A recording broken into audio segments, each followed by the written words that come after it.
The Dan Yorke State of Mind program is brought to you in part by Lookout Rhode Island and Takeo Comfort Solutions.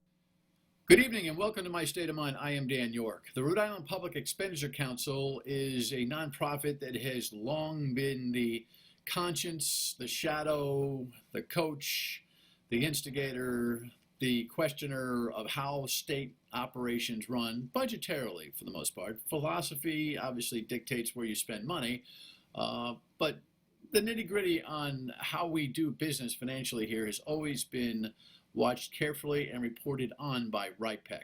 No different today. The new director, Michael DiBiase, who is the former boss of the Governor Raimondo administration, has put out a report on distance learning and its effectiveness, lack thereof, and some of the discrepancies that are out there and a demand for transparency. So tonight we'll take a look at the education piece. First, here's a package from the 12 News that describes their report, which we'll get into later in the broadcast. Then we'll meet Michael DiBiase. Rhode Island Public Expenditure Council's new report looks at school reopening plans and distance learning in the state. RIPEC's president and CEO Michael DiBiase points out a large portion of Rhode Island's 36 districts were not fully open as of October 13th, the date when state leaders had aimed for all K-12 schools to offer full in-person learning. Only about a third of students have fully opened access. So that's full-time classrooms. DBA says the council's research shows distance learning does not produce the same student outcomes as in-person instruction. He says it's a problem for the districts already performing the worst prior to the pandemic. And the fact that these students who are already falling behind are the ones who are receiving the distance learning is troubling because they're the least able to afford to not have in-person instruction. RIPEC's report also points out there's no standardized way distance learning is being delivered. While there are best practices, we know that we're going to have differing student outcomes because the districts are not doing the same thing. DBA says RIPEC has several short and long-term policy recommendations, including offering more in-person learning. Particularly in those districts that are offering very little in-person classroom instruction. And so here's the boss of the Rhode Island Public Expenditure Council, known as RIPEC. It's one of those acronyms, by the way, that everybody's heard and not everybody knows. Doesn't know what all those deals. Michael DiBiase is the boss, and he's the former director of administration for the Raimondo administration. So he understands both sides, if there are both sides here. Mike, thank you very much for joining me. Appreciate it. Happy to be here.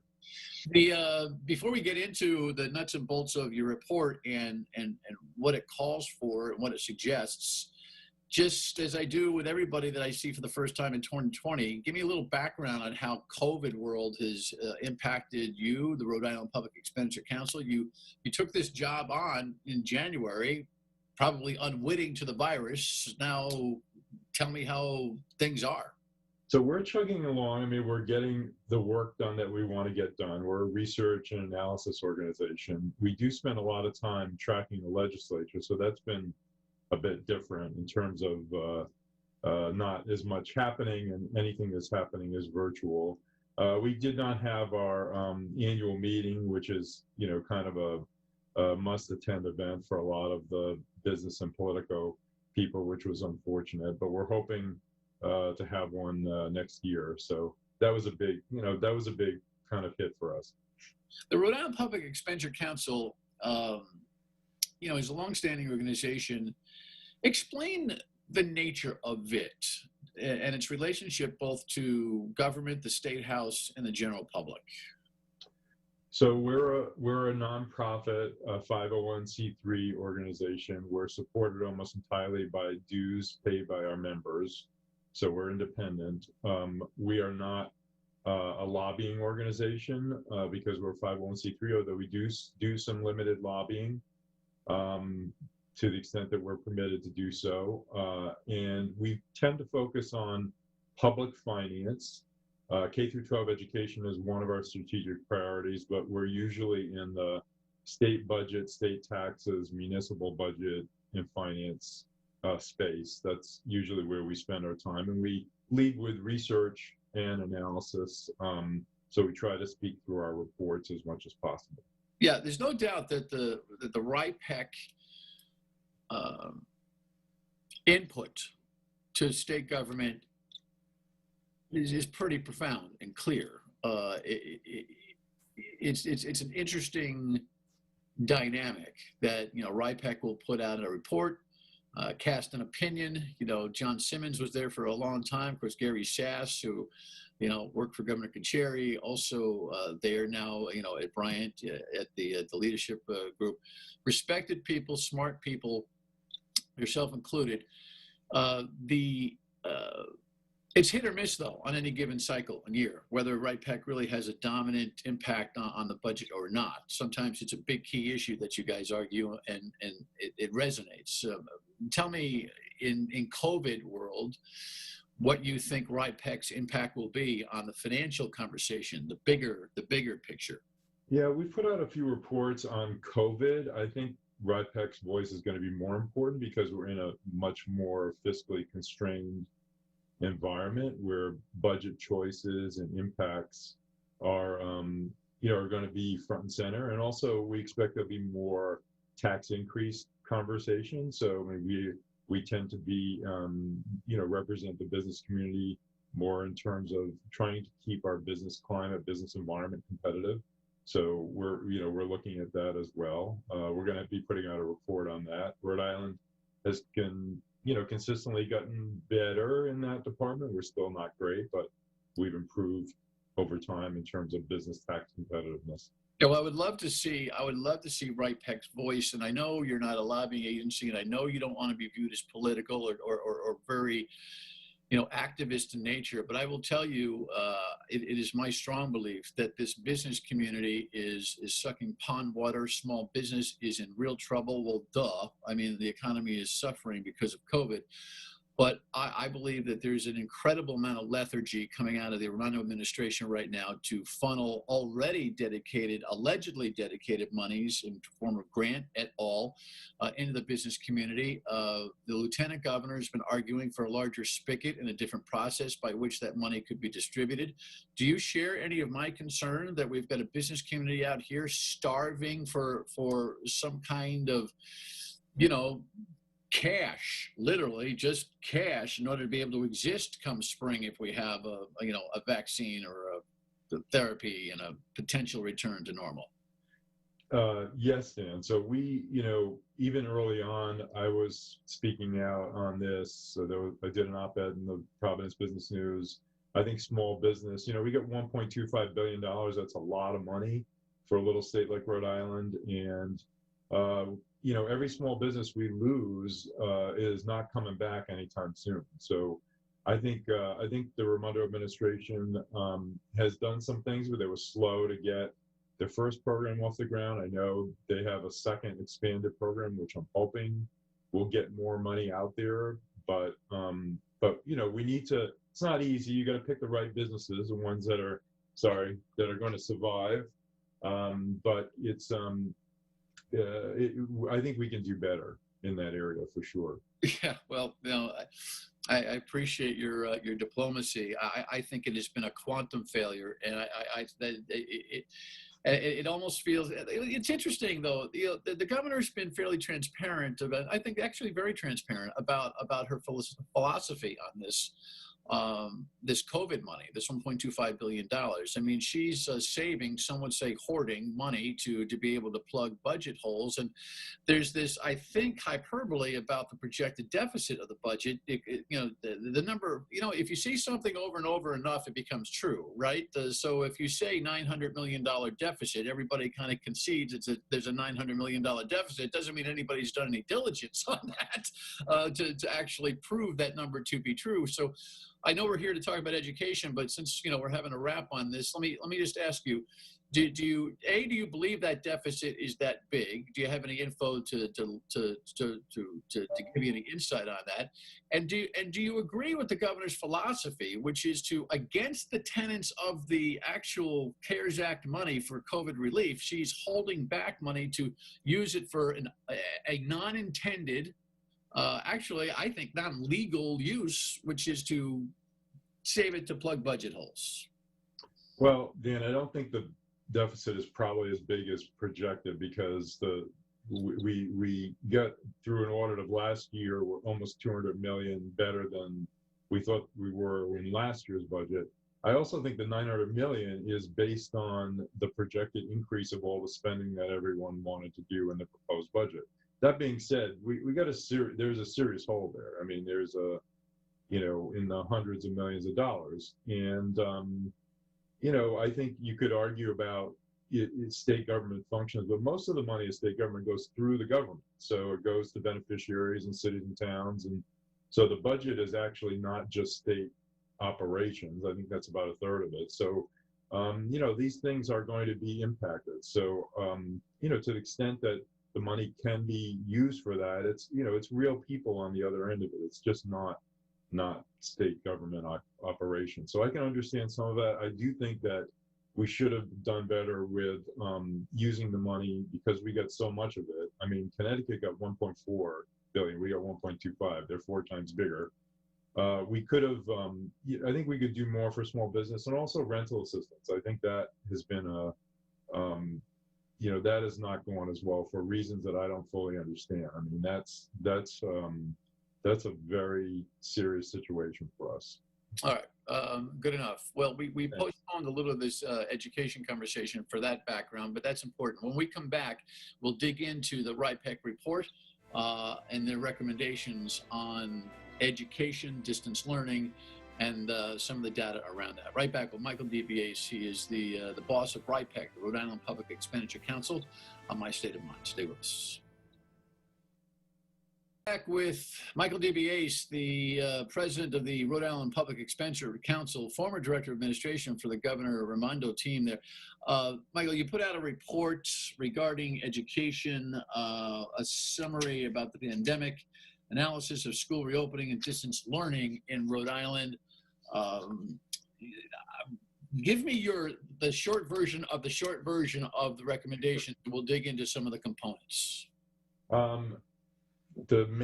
think the main point is the disparities among high and low income students, and in terms of in-person learning, which the research has said is overall better than distance learning. So we'd like to see more in-person learning, understanding the challenges of that, and that we're probably never going to get to universal in-person learning. I think the other things is guaranteeing device and internet access to those students, trying to align our distance learning that we're doing closer to best practices, wherever that may be. And I just think there should be more transparency in general about what's actually happening in our schools. Where is the gap or block, or what do you attribute the lack of transparency to? Well, I don't think we have very good information about how many students are attending school.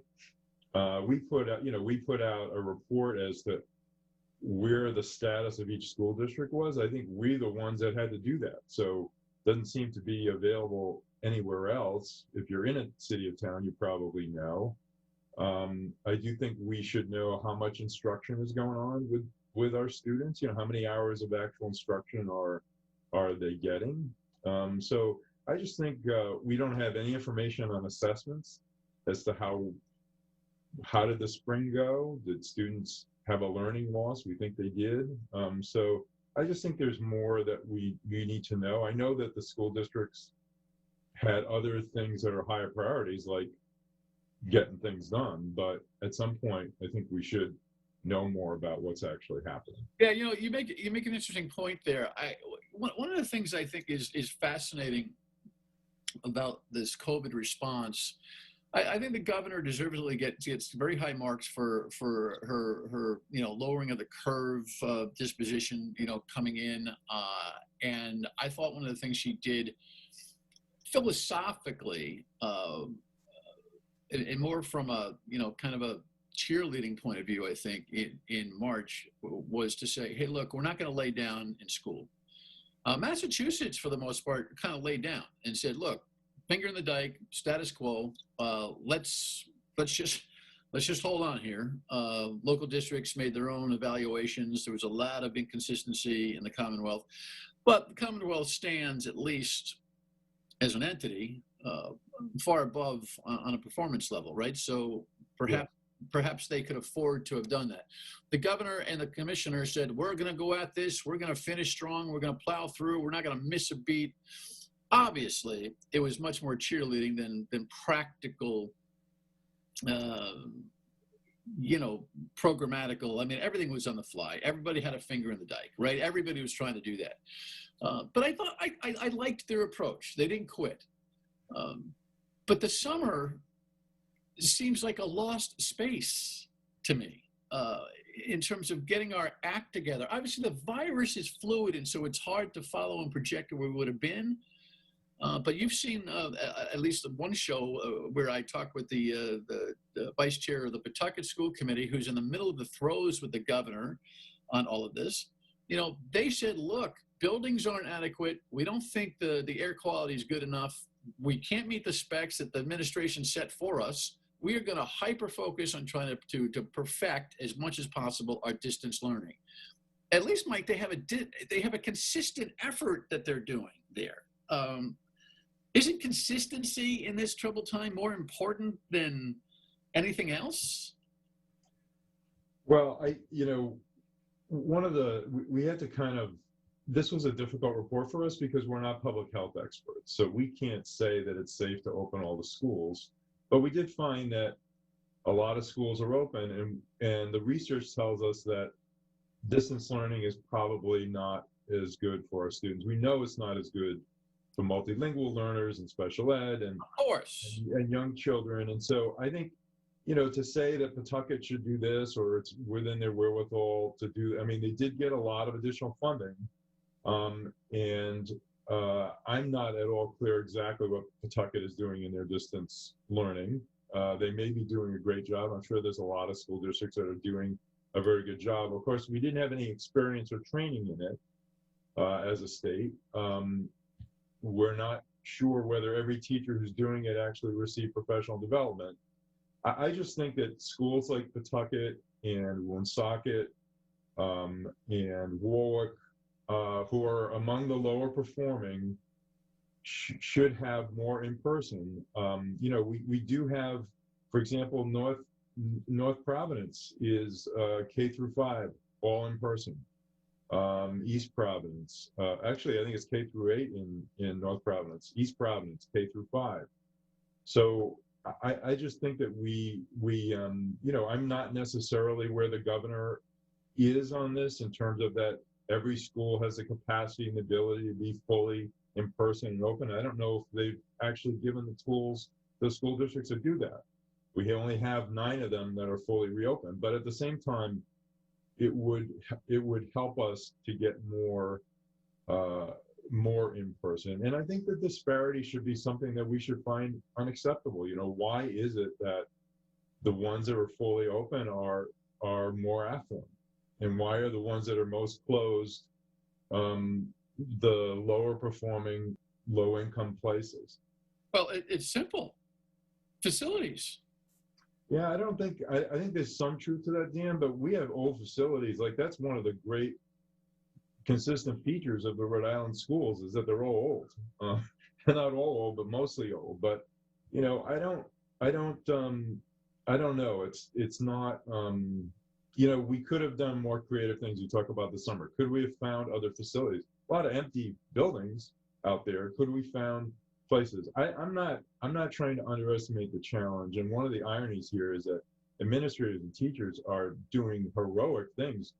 Their job is way harder than it was before, but we need to be honest with ourselves. Just like in the spring, it was heroic that Rhode Island went back to learning so quickly, but we know it was a mixed bag, that it didn't really work that well. Right. And I'm not sure that things are working that well right now, and we need more transparency about what's happening. All right, how to get that transparency. We come back for a final segment with Mike DiBiase from the Rhode Island Public Expenditure Council. Stay with us. A word with Michael DiBiase from the Rhode Island Public Expenditure Council.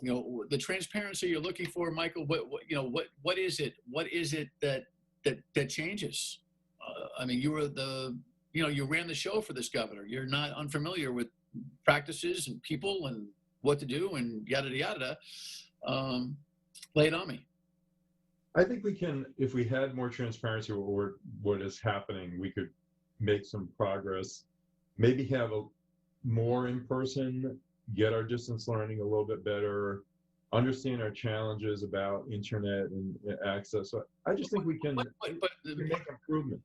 What creates that transparency? I only have a minute or so. What do you think needs to be done to tell the story better? The Department of Education could actually require that transparency, or the school districts could share that information with their residents.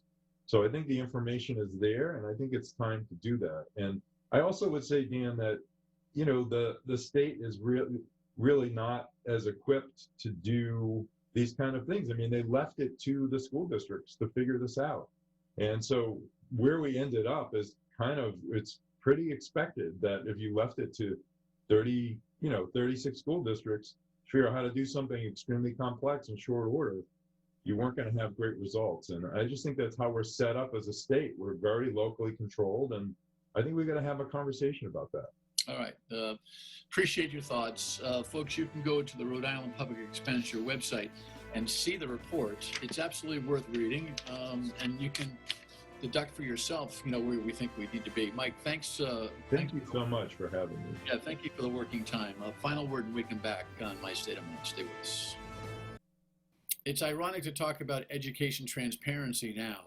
On the ground, parents and students know exactly what's going on with distance learning and its effectiveness. So there's that. We'll see you back here tomorrow night and weekdays 3 to 6 on WPRO. Good night.